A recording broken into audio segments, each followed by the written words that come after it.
Hello, I'm Oliver Colling, and this is my 70s TV childhood.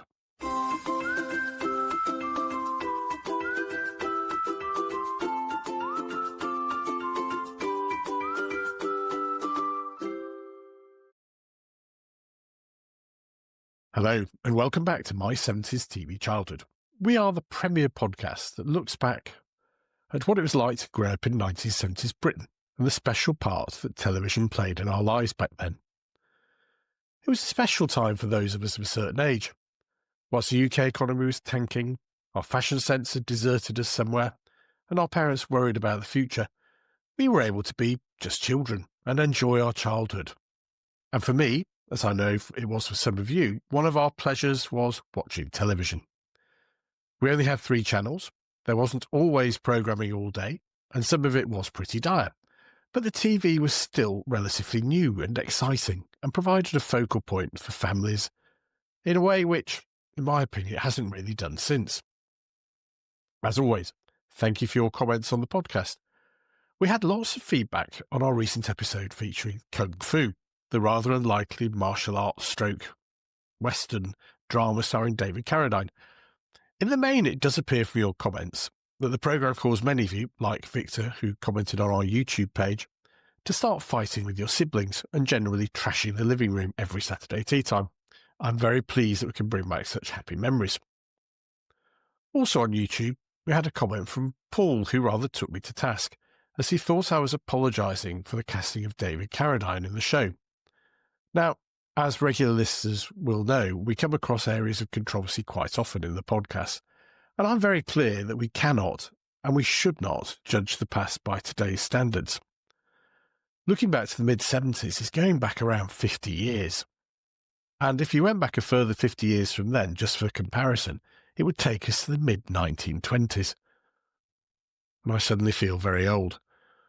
But what I was meaning to highlight was that I thought it was a shame if it was true that the studio pinched Bruce Lee's idea for the show and didn't cast him in the main role. That's all really, but sorry for any offence I may have caused. We do love to hear from you on my 70s TV childhood, and you can get in touch in a number of ways, as well as our YouTube page, where you can now see me in full high-definition Technicolor, if you dare.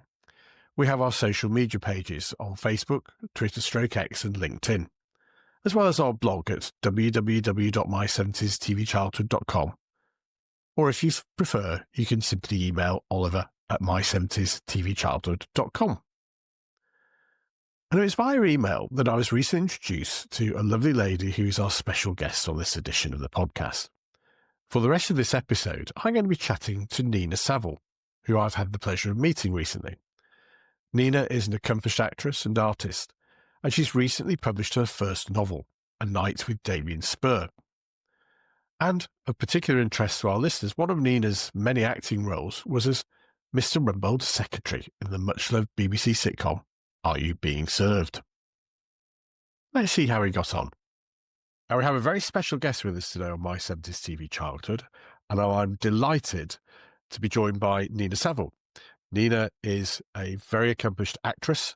She's recently published her debut novel, A Night with Damien Spur, and she's also a very accomplished artist.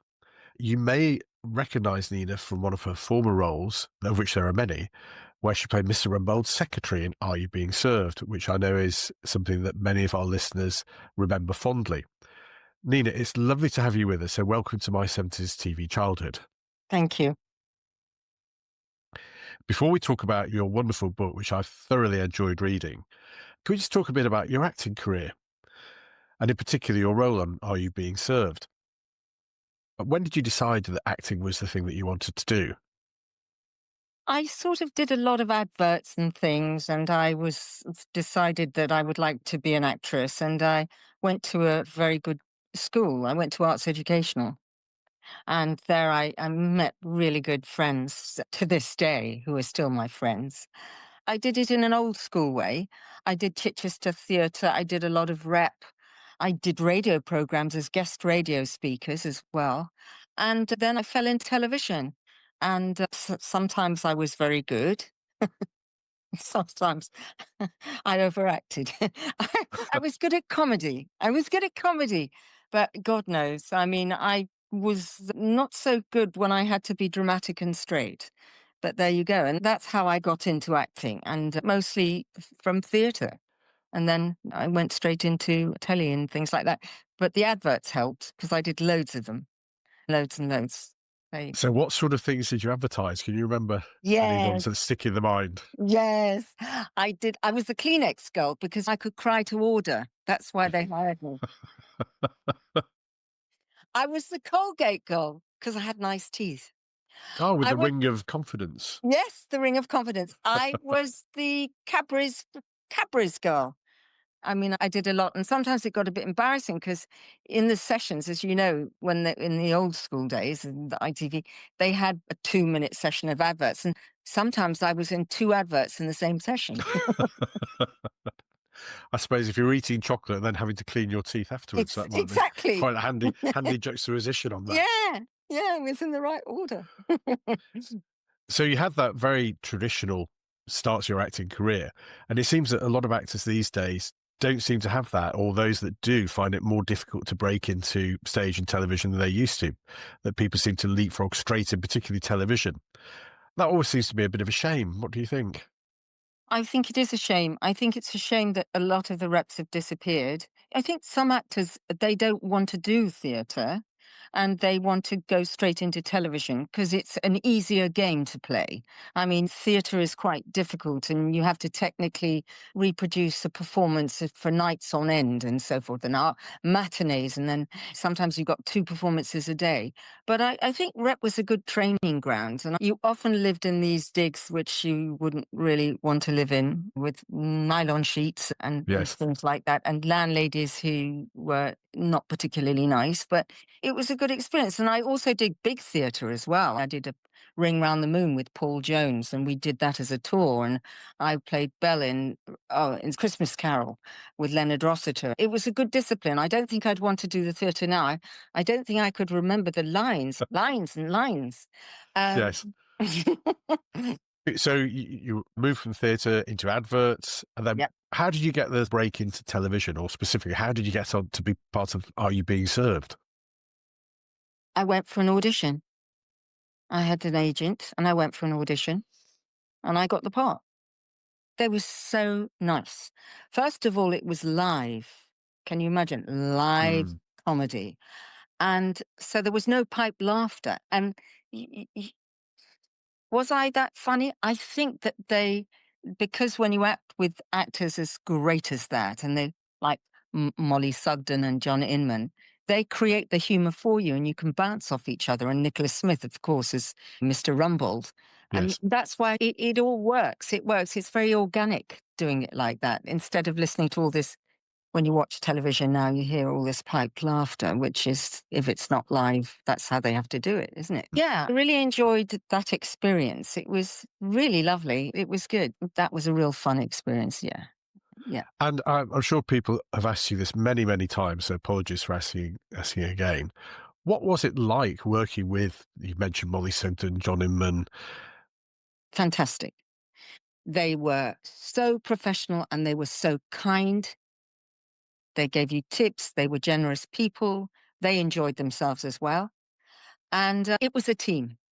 Nobody was upstaging each other. They didn't work like that. Real comedian worked together very well. It wasn't a competitive atmosphere at all. No, and that certainly comes across what a great sort of ensemble piece Yeah. the whole programme was. And did you realise when you were taking part and when you were making the shows that they would become such an important part of British culture and that we'd be talking about it 50 years later? I certainly didn't. And it was extraordinary because I've got books of Are You Being Served, and they've got the secretaries in the books, and I mean, it's worldwide. It pops up all the time on TV. It's just an amazing series. It's difficult now, isn't it? Because we've got so many TV channels. Before there were just 4, and now you sort of get confused because they're all popping up everywhere, aren't they? They are, and we're not necessarily better off for it, I don't think. We are not. I certainly very selective about what I watch. Yeah. I mean, there's certain things I love, like The White Lotus and things like that. Yeah. Thinking about life after Are You Being Served, you continued acting, and then You met your husband, I which seems to have been a did. very big part of your life. So how Yes, did he that happen? did. I went for an audition to play one of the girls in Dracula that he did with Louis Jourdain. And the first second I met him, I've said this many times, but I will say it again, I fell madly in love. I was downstairs waiting to go up for the audition, and he was sharing the lift with me. And I thought, oh, I went weak at the knees. And so I waited to do my audition with him.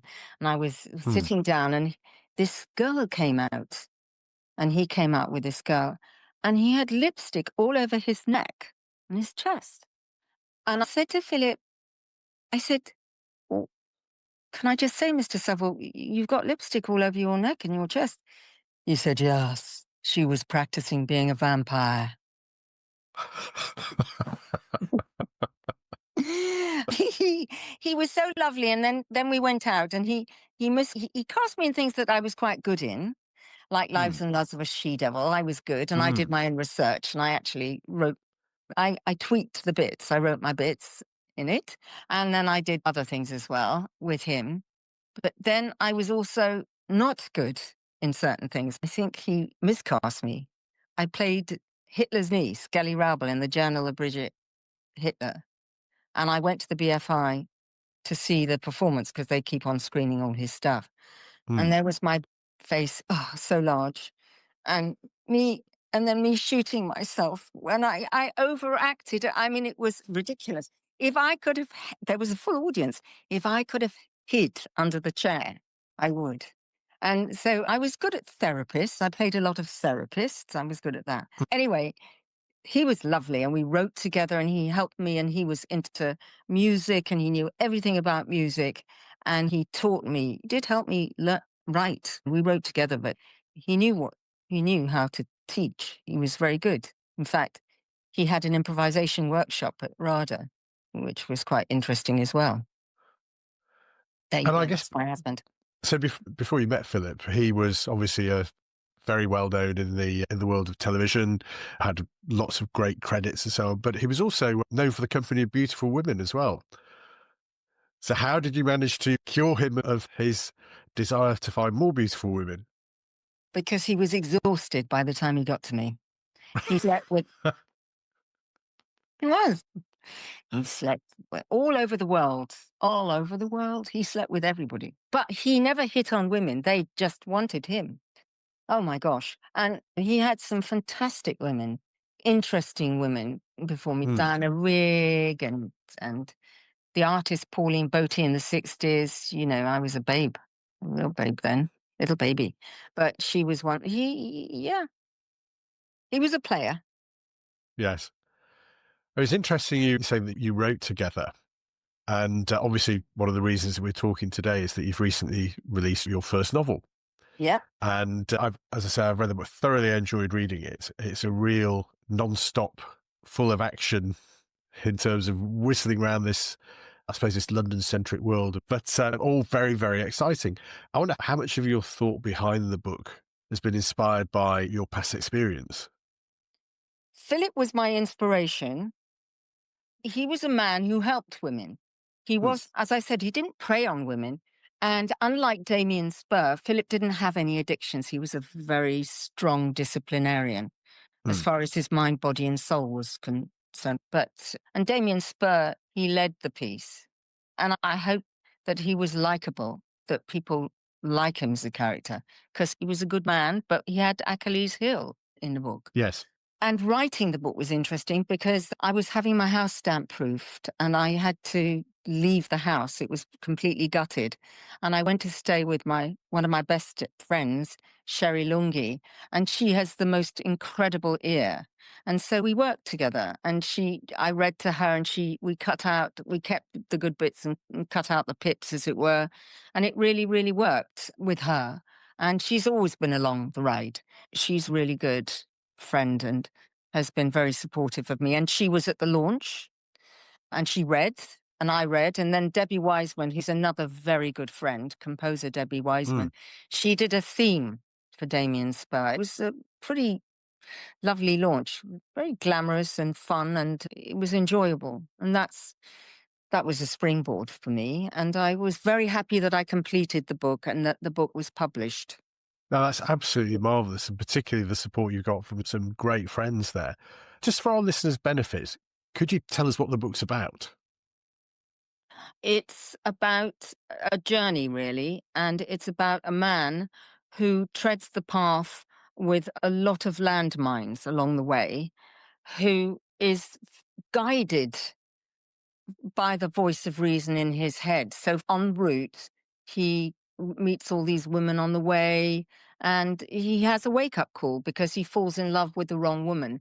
It's called A Night with Damien Spur because this woman bids for a night with him at this charity auction called, her name is Lady Elizabeth Maitland. Hmm. And he's always been a must have, can't have man. And you don't know why at the beginning of the book. But he spends the night with her, which should have been just about talking about his book, but she seduces him, and it is a disaster, a total disaster. He falls madly and obsessively in love with her. He finds the path along the way, but I don't want to talk too much about it because I want the readers. Absolutely. No, that's fascinating. Some of the things that really impressed me, I mean, the character of Lady Elizabeth, initially, you can't discern much about her. She's this woman of mystery. Yes. Which seems to be very much appealing for Damien. But I'd also like the device of the voice that you use throughout. How did you get that idea to use that voice of reason, as you call it? Because I think that we listen to our intuition and we listen to ourselves. The people who survive it all, they listen to their voice and they realize that if they're going the wrong way, that they've got to go the right way. The other thing about the book, which I think, although it's a summer read, it's an interesting read, it's that you can read and just enjoy. The other thing that I think it's interesting is it's the nature of celebrity. We see all these people and we think that they have perfect, charmed life.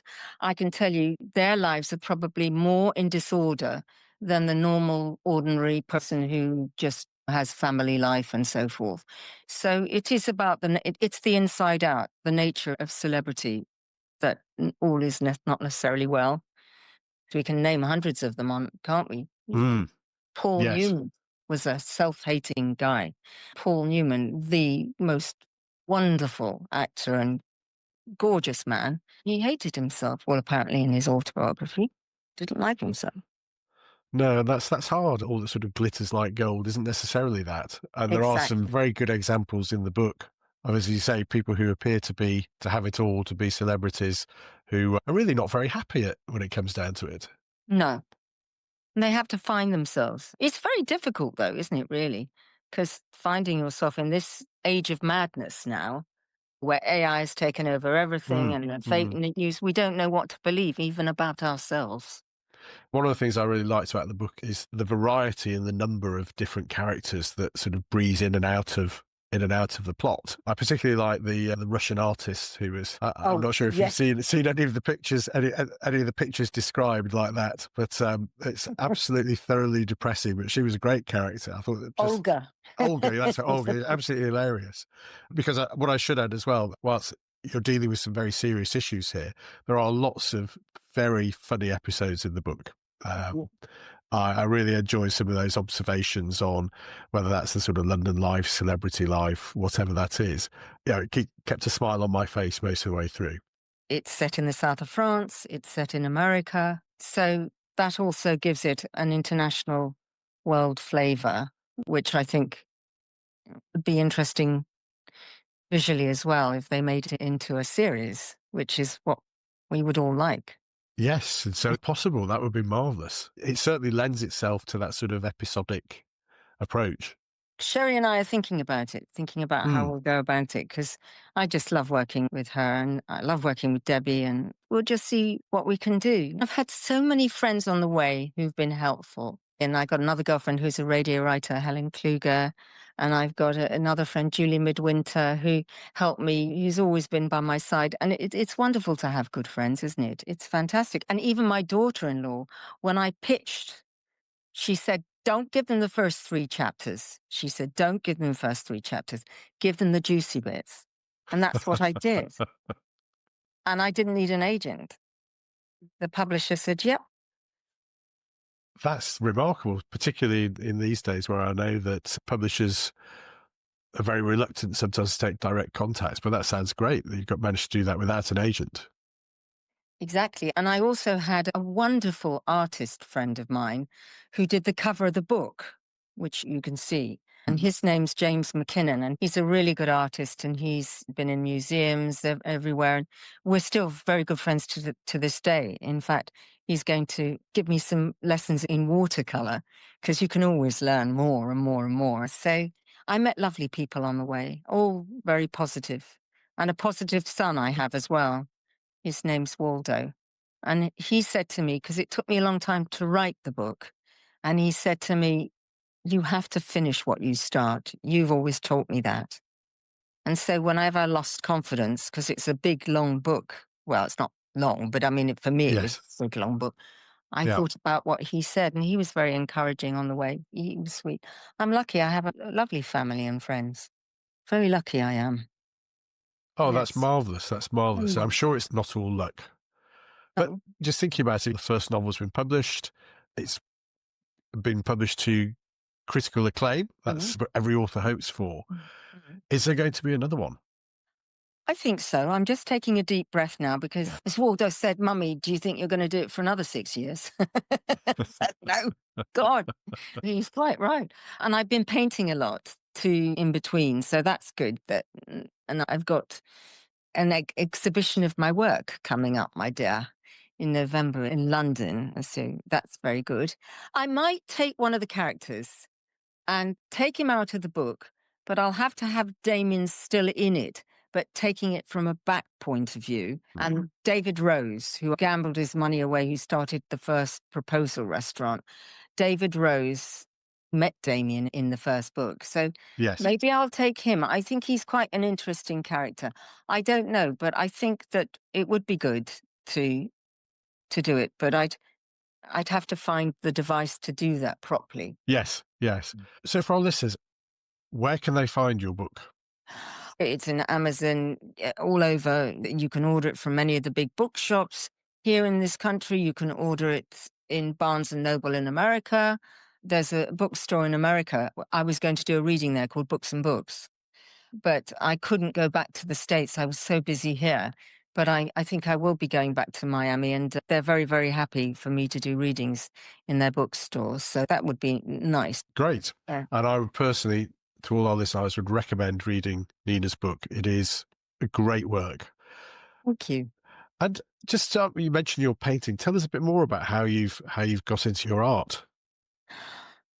I've always painted. And I remember I found a letter of my mum's.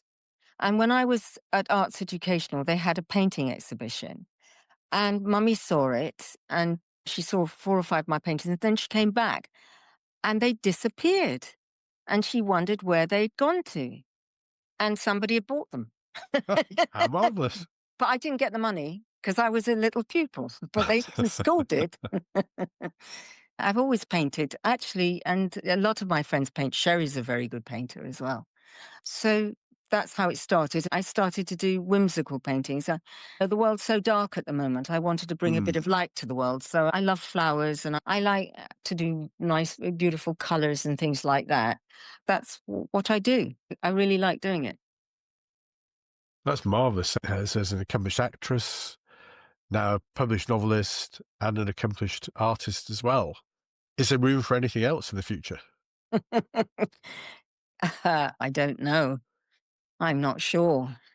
I can't think of anything else. I was a journalist. I did do quite a lot of writing, travel writing, and I did a lot of writing, actually. I found all my old magazines because I have so many boxes. I've moved so many times since my darling Philip died. I don't know. There's enough to be getting on with at the moment. I can't think of anything else that I could do. No. Well, it does sound like you've got plenty going as it is. And I think, having read the first book, really looking forward if you take the David Rose character forward to your second. Yeah, I think I might do that. I've got another friend who's a very great support, Martine Montgomery, and her husband, David Montgomery, is a fantastic photographer.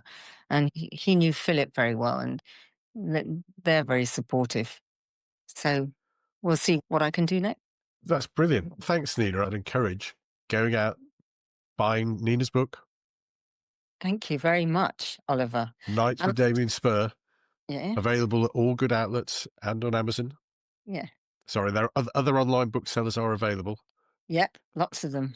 I'm just behaving like we're on the BBC now. We are. Thank you so much, Nina, for Thank you. sharing some of your experience with us. I know it'd be a lot of interest to our listeners, and I hope that the novel continues to sell well and do well, and hopefully some of our listeners will go out and buy it today. Well, thank you very much for having me on your program, which I actually really like. Oh, thank you. That's very kind. Thank you, Oliver. Thank you once again, Nina, for giving us your time. I thoroughly enjoyed our chat. And also, I thoroughly enjoyed Nina's book, A Night with Damien Spur, which is available now from all good bookshops, as they used to say in pre-internet days. What do they say now? It's also lovely to hear what an enjoyable time Nina had as part of the cast of Are You Being Served? So that's about it for this edition. Join us again next week for the next in our 70s TV-themed trivia quizzes, and in a fortnight for our next regular podcast. In the meantime, take care, be nice to one another, and do join me again soon for more from my 70s TV childhood.